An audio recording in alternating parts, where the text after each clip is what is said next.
Hello ladies and gentlemen, welcome to my YouTube channel. Today we are going to have a beautiful revision lesson on physics calculations that are examined in combined science. I have divided the sections into 4 main sections. Under each section there are subtopics which we are going to revise. These sections we are going to cover the calculations in force and pressure, calculations in machines, calculations in electricity, and calculations of electricity costs. We are going to revise these sections using questions from past examination question papers.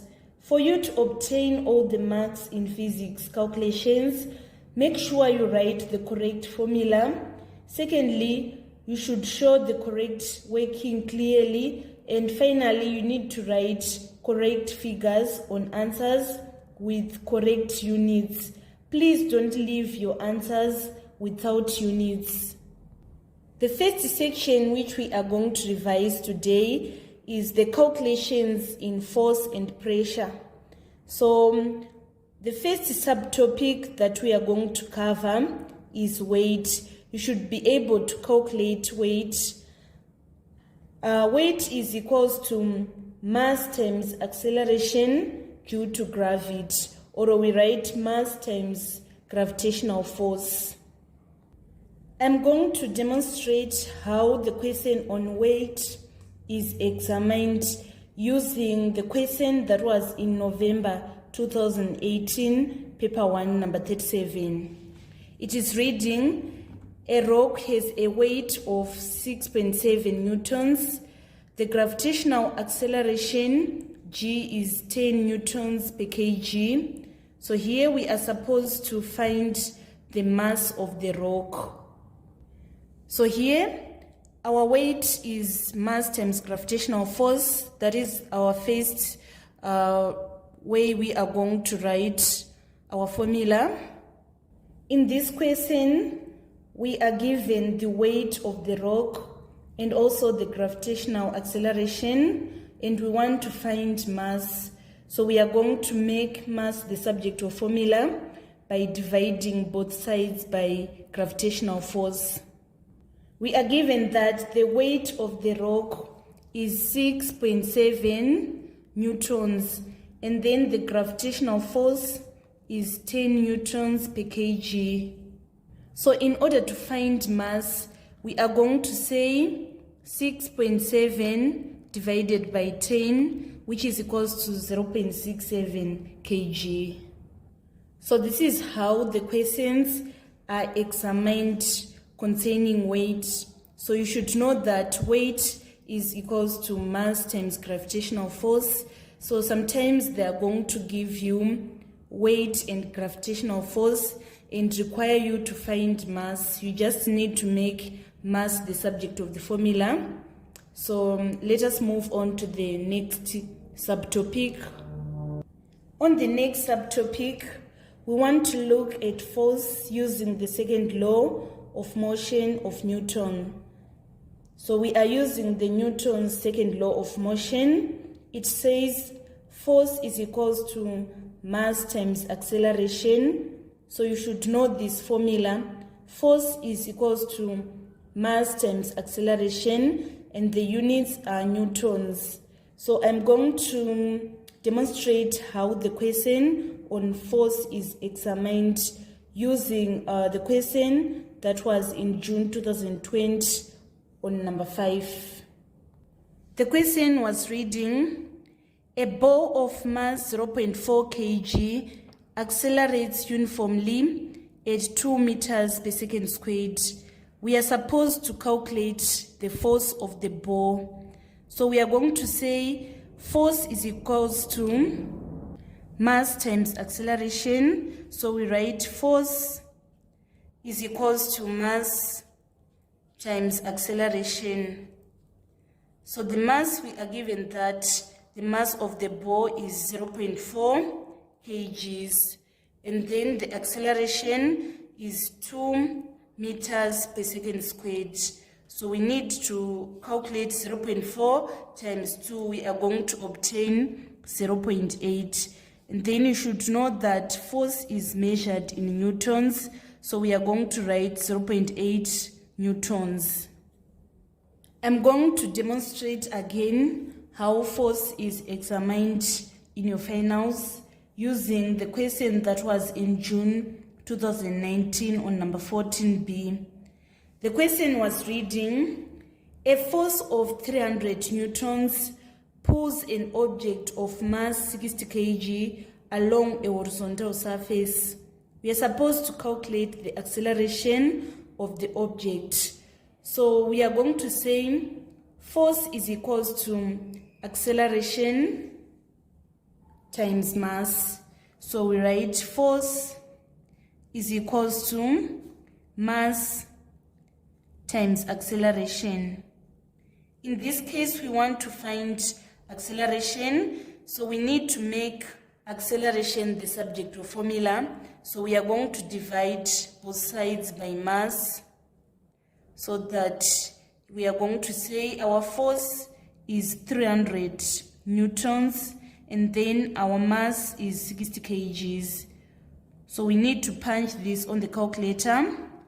300 divided by 60, we are obtaining 5. So it means that the acceleration is equals to 5 meters per second squared. Please make sure that you provide the correct units.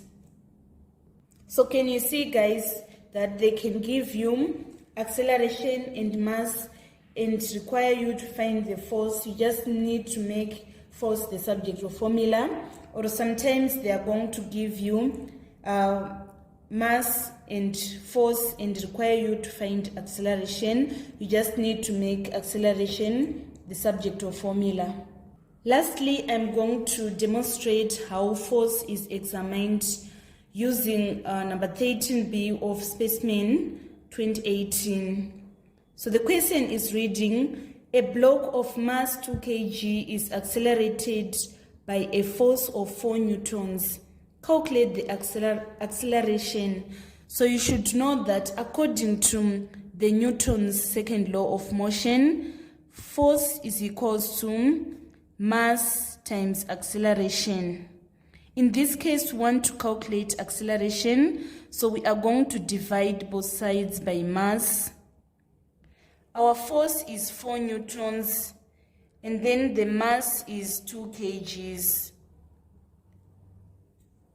So if we say 4 divided by 2, we are going to obtain 2, and acceleration is given in meters per second squared. So this is how force is examined in your final. You're supposed to know the Newton's second law of motion, which is force is equals to mass times acceleration. If they ask you about acceleration, you just need to divide force by mass.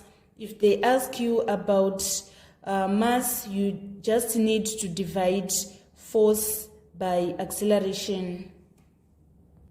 And we are done with second objective. Let us move on to third objective, which is of calculating the momentum of a force. You should know what is momentum. Momentum is a measurement of mass in motion. So the formula of calculating momentum of a force is equals to mass times velocity, and the units are kgs times meters per second. That is how we calculate momentum. Unfortunately, I couldn't find a question from past exam question papers with momentum of force, but you should know that momentum is the measurement of mass in motion, and it is calculated by saying mass times velocity, and the units are kg meters per second. Let us move on to objective number 4. We want to look at pressure.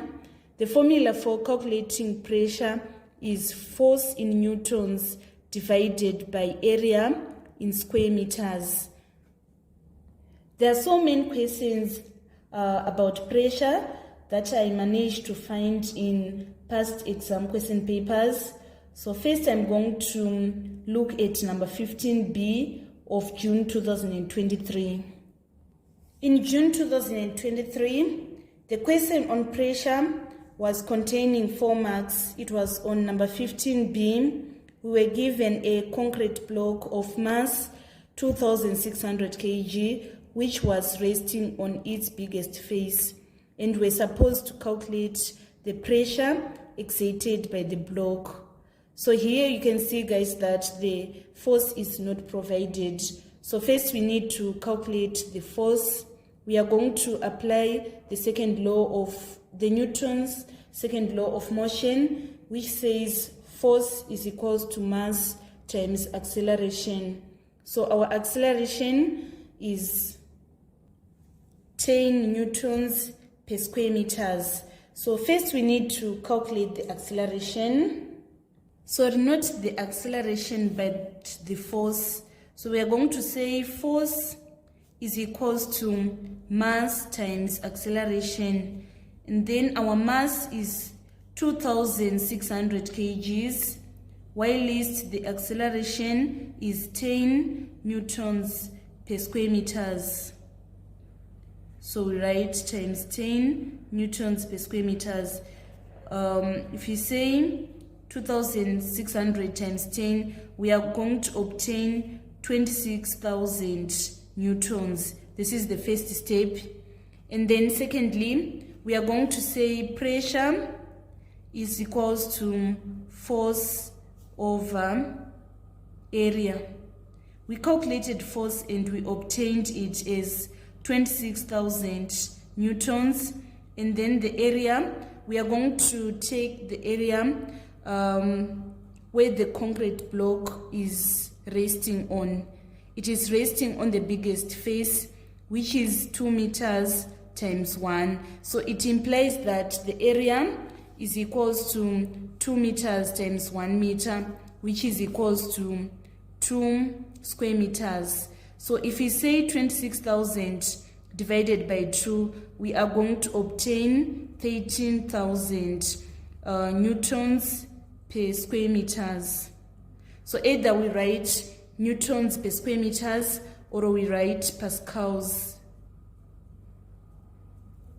So this is how you would obtain all the 4 marks in this question. We are supposed to show how we calculate the force, which is mass times acceleration, and we are supposed to show how we calculate the area, which is 2 times 1 in order to get 2 square meters. And then finally, for pressure, we say force over area, which is 26,000 newtons over 2 square meters in order to obtain 13,000 pascals.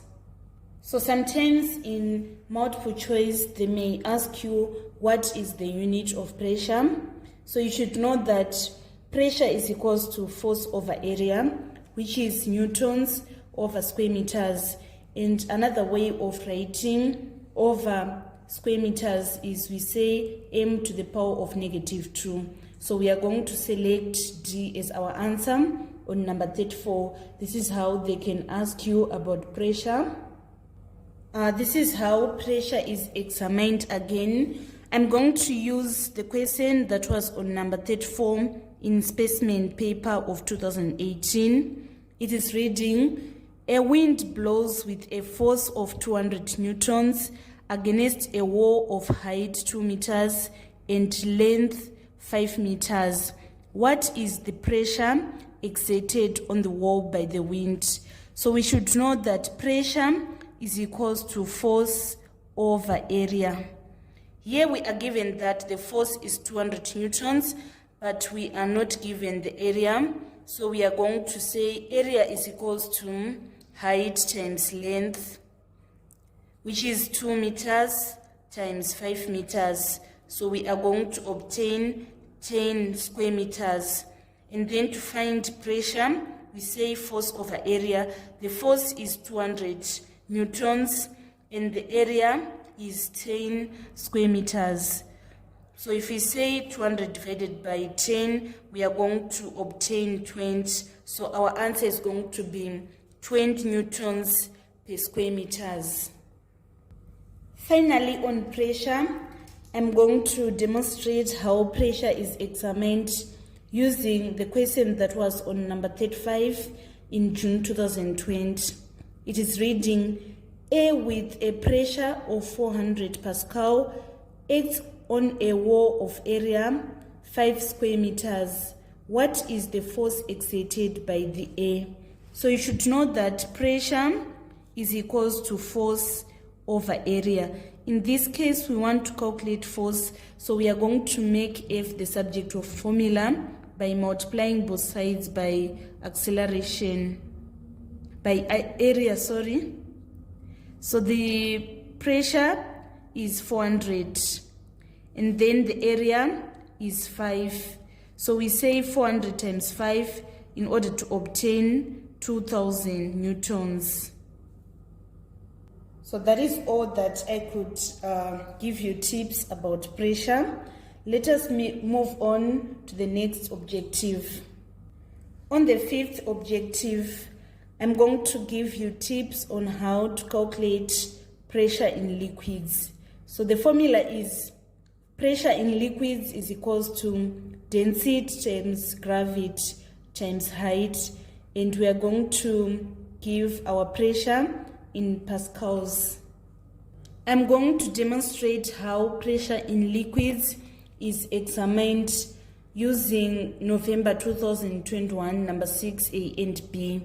So number 6A part 1, it is reading, state the formula for calculating pressure in liquids. So you should know that pressure in liquids is equals to density times gravity times height.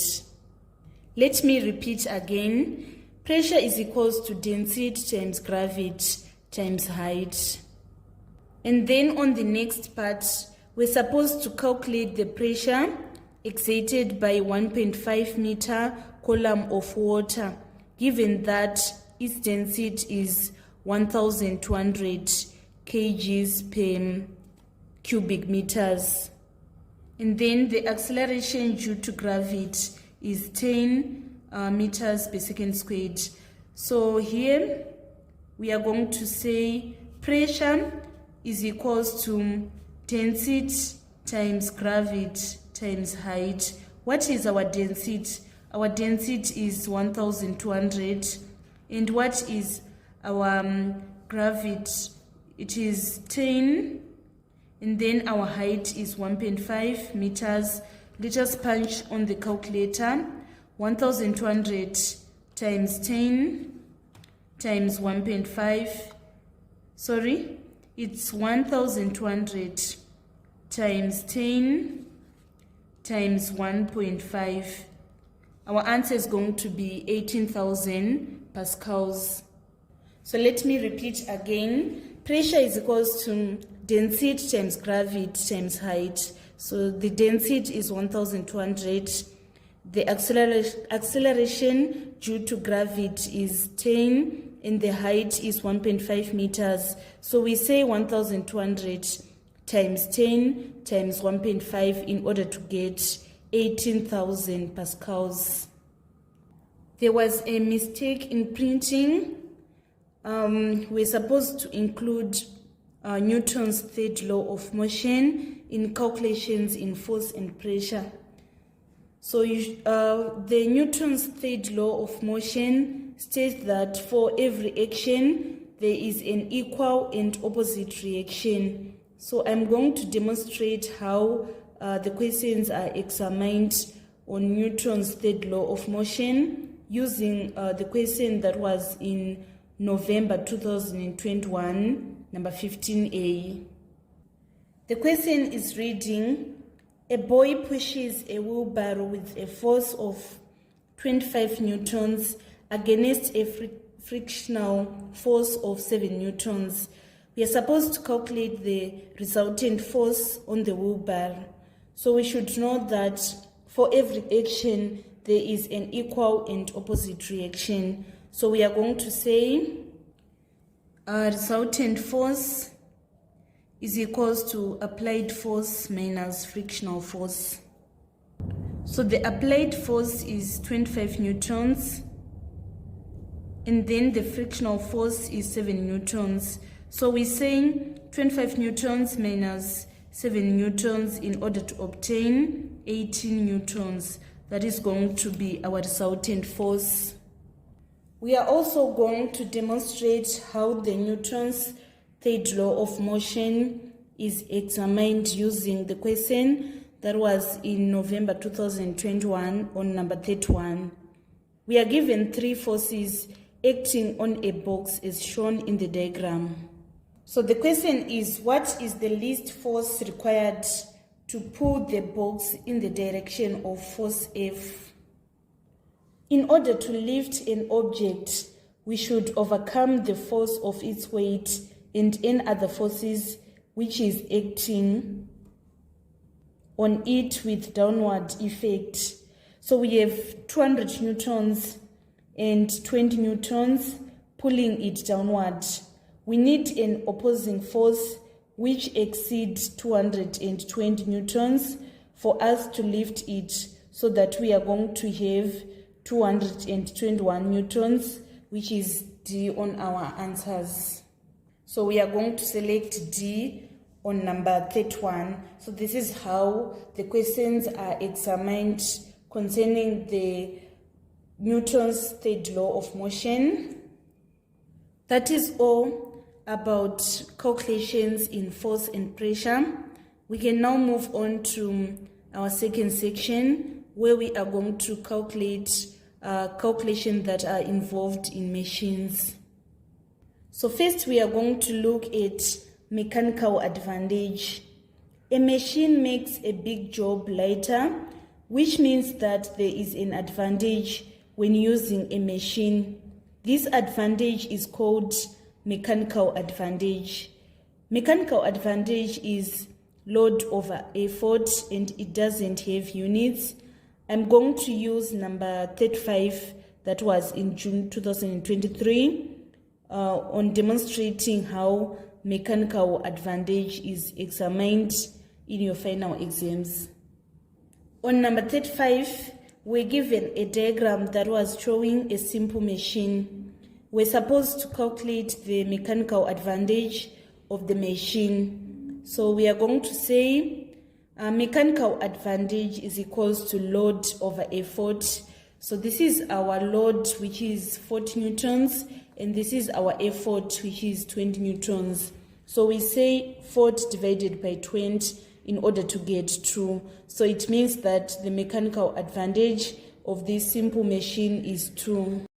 I'm going to demonstrate again on how mechanical advantage is examined in your finals. I'm going to use the question that was in June 2023 on number 6A in paper 2. So on number 6A, we were given a pulley system which was used to lift a load, and we're supposed to calculate the mechanical advantage of this pulley system. So we are going to say mechanical advantage is equals to load over effort. So the load is 160 newtons, while the effort is 80 newtons. So we say 160 divided by 80 in order to get 2 as our mechanical advantage. You should also know how to calculate the mechanical advantage of an inclined plane. The formula is length of plane divided by height of plane. So I'm going to demonstrate this concept using the question that was on number 13 in November 2022, paper 2. So on number 13, we're given a fig that is showing an inclined plane, and then we're supposed to calculate the mechanical advantage of the inclined plane. So we are going to say mechanical advantage of inclined plane is equals to length of plane, which is 6 meters, divided by the height of plane, which is 3 meters, in order to get mechanical advantage of 2. So we just need to leave it as 2 because mechanical advantage doesn't have units. So next we are going to move on to part B. We want to calculate the velocity ratio. So first we are going to look at how we calculate velocity ratio of a pulley and inclined plane, and then we look at how we calculate the velocity ratio of a gear system. So the velocity ratio of a pulley and inclined plane is distance moved by effort over distance moved by load. So I'm going to demonstrate how the questions are examined in velocity ratio using the question that was in November 2021, paper 2, number 15. The question is reading: a man drags a 60 kg bag up an inclined plane of length 4.5 meters and height 1.5 meters to load it into a lorry. We are supposed to calculate the velocity ratio of the inclined plane. So we said velocity ratio is distance moved by effort divided by distance moved by load. So the distance traveled by effort is 4.5 meters, while the distance traveled by load is equals to 1.5 meters. So we say 4.5 meters divided by 1.5 meters in order to get velocity ratio of 3. I'm going to demonstrate again how to calculate the velocity ratio of the inclined plane using number 13b. So here we are going to say distance traveled by effort, which is 6 meters, divided by distance traveled by load, which is 3 meters. So we are going to obtain our velocity ratio as 2. You should also know how to calculate velocity ratio of a pulley system. So here on number 29 of specimen 2018, we're supposed to calculate the velocity ratio of the pulley system. So here we are having 2 pulleys. It means that the velocity ratio is equals to 2. So velocity ratio of a pulley system, you just need to count the number of pulley. I'm going also to illustrate how velocity ratio is examined in pulley system. So here in June 2023, paper 2 on number 6A, we are given a pulley system used to lift a load. We're supposed to calculate the velocity ratio of the pulley system. So we just need to count the number of pulleys. Here we are going to obtain 2. So it means that our velocity ratio is 2. You should also know how to calculate the velocity ratio of a gear system. So the velocity ratio of gear system, it is the number of teeth on driven gear over the number of teeth on driving gear. So I think I made a mistake here. Let me correct it. So we say driven gear over driver gear. So I'm going to illustrate this concept using the question that was in specimen November 2020. The question was on number 14A. A gear system has 10 teeth in the driving gear and 30 teeth in the driven gear. Calculate the velocity ratio of the gear system. So we are going to say the number of teeth in the driven gear divided by the number of teeth in the driving gear. So we say 30 divided by 10 in order to get velocity ratio of 3. So this is the formula of calculating velocity ratio of a gear system. We say the number of teeth on driven gear divided by the number of teeth on driving gear. So it is 30 over 10, which is equals to 3. We are done with velocity ratio. Let us move on to third objective on calculation in machines. We want to look at how to calculate the moment of a force. So we say moment is equals to force times distance, and the units is newtons meters. I'm going to demonstrate the moment of force using number 33 of November 2022. The diagram shows a 20 kg mass placed 150 centimeters from the pivot. So how far from the pivot should a 25 kg mass be placed in order to balance the seesaw? This is a question that is relating to turning forces, which is known as moments. For seesaw to balance, the moment caused by 20 kg mass must be equal to the moment that is caused by 25 kg. So the formula of calculating moment is equals to force times distance. So we need to calculate the force resulting from each mass. We must have Newton's second law of motion, which say force is equals to mass times acceleration.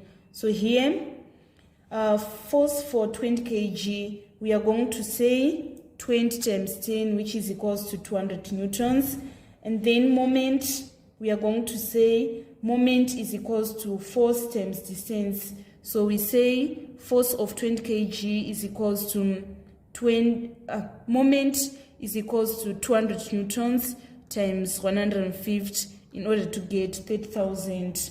And then we need to find the distance that was traveled by the 25 kg mass. So they should have the same moment. So we are going to say that 30,000 moment we obtained in 20 kg is equals to force times distance of 25 kg. So force of 25 kg is 250 newtons. So we need to make distance the subject of formula. We are going to divide both sides by 250 newtons in order to get distance of 120 centimeters. So this is how we obtained 120 centimeters, because we applied the principles of moments. Let us move on to how to calculate work done in machines. So work done is equals to force times distance. I'm going to illustrate how work done is examined using the question that was in November 2022 on number 15, part C. The question is reading, calculate the work done when a weight of 600 newtons is lifted vertically through 6.5 meters. So we are going to say work done is equals to force times distance. So we say 600 newtons times 6.5 meters in order to get the work done.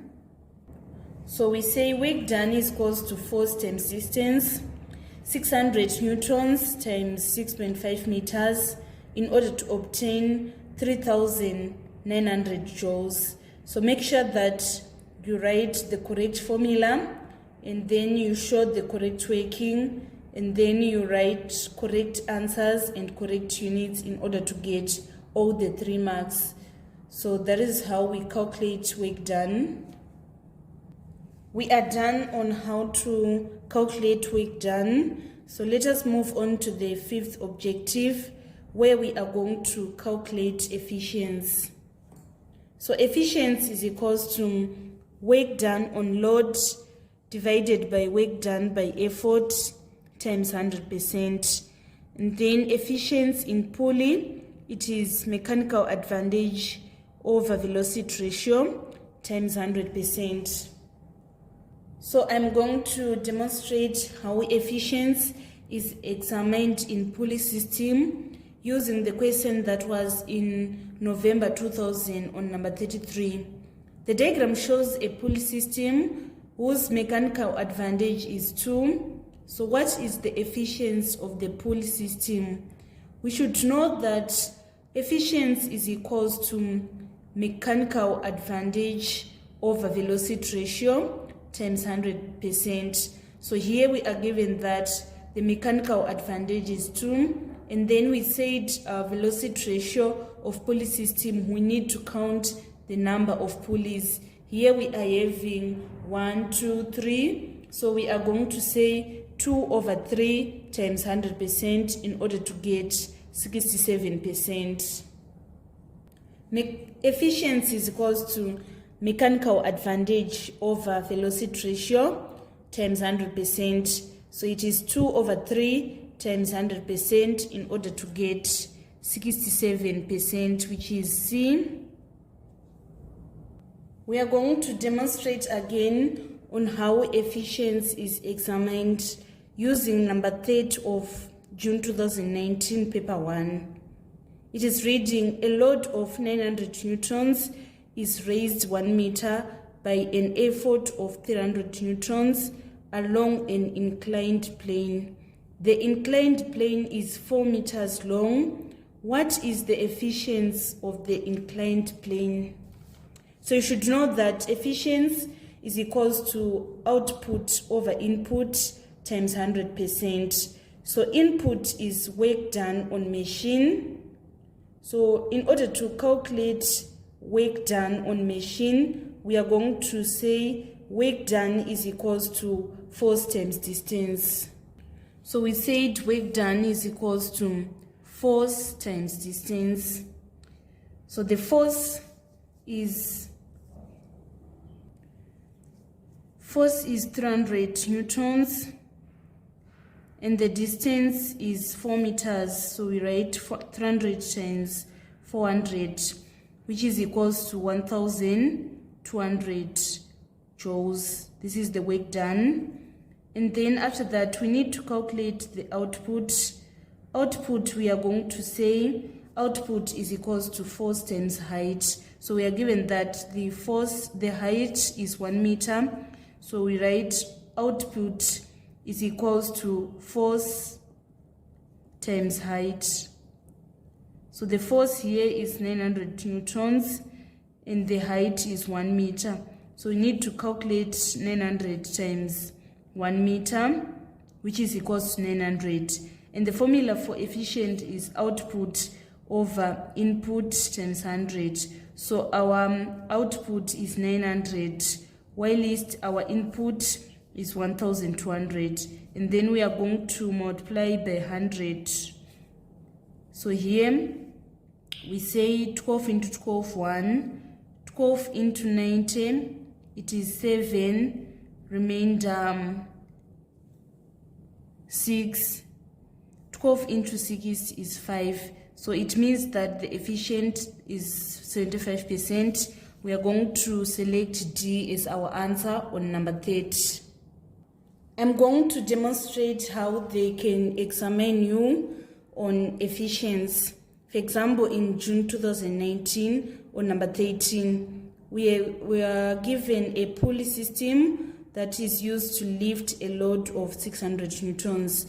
The efficiency of the pulley system is 75%, and we are supposed to calculate the mechanical advantage of the pulley system. So here you should know the formula that connects efficient, mechanical advantage, velocity ratio. So it is efficiency is equals to mechanical advantage over velocity ratio times 100%. So here you are given efficiency, and then we said velocity ratio is the number of pulleys here. So it means here the number of pulleys is 2, so the velocity ratio is also 2. We are going to say 75%, which is our efficiency, times 2 in order to obtain mechanical advantage. So it means that mechanical advantage is equals to 1.5. We are done on calculations in force and pressure and also calculations in machines. Now we want to move on to calculations in electricity. You should know how to calculate current. Current is equals to voltage over resistance, and it is measured in amperes. I'm going to demonstrate this using number 14b of November 2020. So the question is reading, calculate the current flowing in a circuit if the potential difference across a 2 ohms resistor is 6 volts. So we said current is equals to voltage over resistance. So we are going to say 6 volts over 2 amperes in order to 2 ohms in order to get 3 amperes. So this is the formula. Current is equals to voltage or potential difference divided by resistance. So we are going to say 6 volts divided by 2 ohms in order to get 3 amperes. So you should know the formula that links current, voltage and resistance, because sometimes they are going to give you current and resistance and require you to calculate voltage. So you just know that you are going to make voltage the subject of formula, and you say voltage is equals to current times resistance. You should also be able to calculate power. Power is equals to voltage times current, and it is measured in watts. I'm going to demonstrate how power is examined using number 5C of specimen 2018. It is reading, a bulb is rated 60 watts and 240 volts. We are supposed to calculate the current it draws. So we said power is equals to voltage times current. So in this case, we want to calculate current given power and voltage. So we need to divide both sides by voltage in order to get current. So we are going to say our power is 60 watts and the voltage is 240 volts. So it means that the current is 60 watts divided by 240 volts. If we say 60 watts divided by 240 volts, we are going to obtain 0.25 amperes.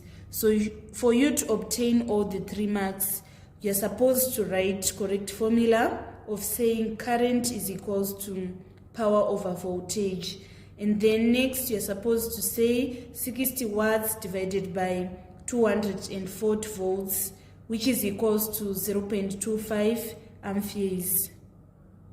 Next we want to know how to calculate energy.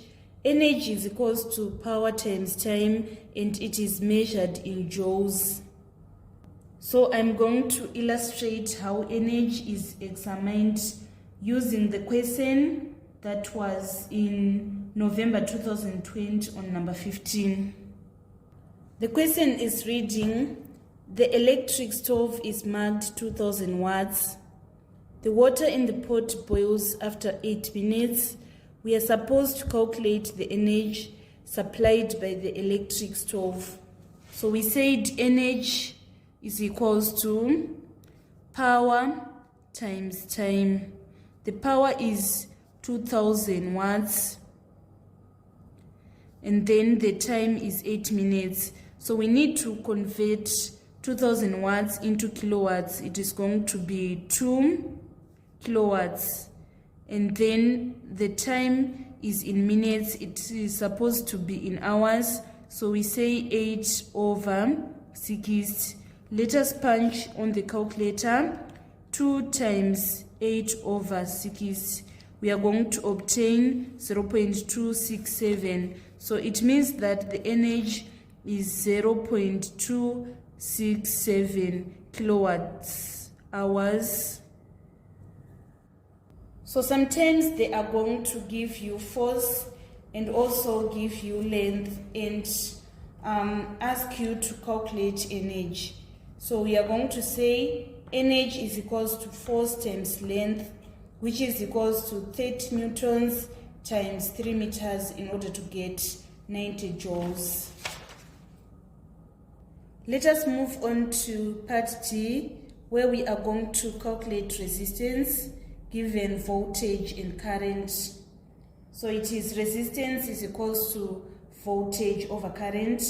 I'm going to demonstrate how they can examine on resistance using number 27 of November 2000. So here we are given an ammeter reading and a voltmeter reading. We are supposed to calculate the resistance. So we are going to say resistance is equals to voltage over current. So the voltage is 6. This is our voltmeter. It is showing that the voltage is 6 volts. And this is our ammeter. It is showing that the current is 2 amperes. So if we say 6 divided by 2, we are going to obtain 3 ohms. So our answer was C on number 27 of November 2000. This was number 4th of June 2023. We were given a diagram which was showing an electric circuit, and we're supposed to calculate the resistance. So we are going to say resistance is equals to voltage over current. The voltage is 12 volts and the current is 2 amperes. So it is going to be 6 ohms. Our answer is going to be B on number 40. So I need to explain resistance so that you understand it better. We are saying as electrons move around the circuit, they are going to experience a lot of friction. This frictional force is called resistance. So next we want to calculate the resistance in series. So resistors are said to be in series when they are connected one after the other and same current flow through all of them. Let me repeat again. Resistors are said to be in series when they are connected one after the other and same current flow through all of them. So for resistors that are connected in series, total resistance is calculated by adding resistance of individual resistors. So this is an example of resistors which are in series. In order to get the resistance, we are going to say resistance is equals to 6 ohms plus 6 ohms in order to get 12 ohms. So calculating resistance in series is very simple. You just need to sum the resistance of individual resistors. So let us move on to part F, where we want to calculate the resistance of resistors that are in parallel. I couldn't find the one that is showing resistors in parallel only, but I find a question that is resistors in both parallel and series. So I'm going to demonstrate how to calculate the resistance in parallel using that question. So resistors are connected in parallel when circuit provides an alternative path for the current to flow around the circuit. For resistors in parallel, total resistance is R1 times R2 over R1 plus R2. For example, here, this is examples of resistors in parallel. For us to get the resistance of resistors in parallel, we are going to say R1 times R2 over R1 plus R2. So if we say resistor 1 times resistor 2, we are going to obtain 4 times 4, which is equals to 16. And then if we say R1 plus R2, we are going to obtain 8. Then we say 16 divided by 8, we are going to get 2. And then finally, in order to calculate the total resistance in the circuit, we are going to say this one in parallel is in series with this one, which is 2 ohms. So we say 2 ohms plus 2 ohms in order to get 4 ohms. I'm going to demonstrate again on resistors that are in parallel and in series. So in this case, this was a question in November 2018. We are having 2 resistors which are in series and 1 resistor that is in parallel. We are supposed to calculate the current. So first we need to calculate the resistance. So for this resistance in series, we are going to say 2 ohms plus 6 ohms, so that we are going to obtain 8 ohms. So this 8 ohms is in parallel with this 8 ohms is in parallel with these 2 ohms. So we say 2 times 8 over 2 plus 8. This is equals to 16 over 10, which is equals to 1.6. So it means that the total resistance is 1.6 ohms. And then we are given our voltage is 12 volts. So we said current is equals to voltage over resistance. So our voltage is 12 volts and then our resistance is 1.6 ohms. So we need to punch on the calculator 12 divided by 1.6. We are going to obtain 7.5. So it means that the current is equals to 7.5 amperes. So this is how you obtain all the 3 marks on number 5B of November 2018. And then finally, you're supposed to be able to do the calculations of electricity costs. First, I'm going to demonstrate on how cost of electricity is examined using number 39 of November 2021. It is reading the unit cost of electricity is 20 cents. A family pays $50 per month for electricity. How many kilowatt hours of electricity does the family use per month? So we are told that the unit cost of electricity is 20 cents. So it means 1 kilowatt hour is equals to 20 cents. So we need to find the kilowatt hours that is equivalent to $50. So we need to convert $50 into cents. It is going to be 5,000 cents. So if 1 kilowatt is equals to 20 cents, what about 5,000 cents? It is going to be more. So we say 5,000 over 20 divided 5,000 divided by 20 times 1 kilowatt hour in order to obtain 250 kilowatt hours. I'm going to explain again on how electricity cost is examined using June 2020.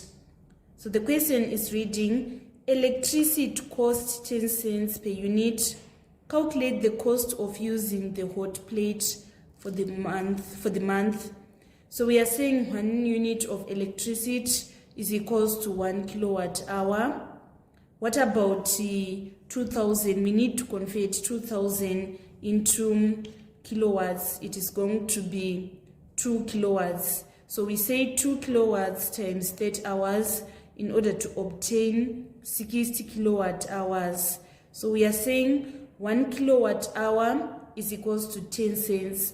What about 60 kilowatt hours? It is going to be more. So we say 60 times 10 in order to get $6. So it means that the cost of using the hot plate for the month is equals to $6.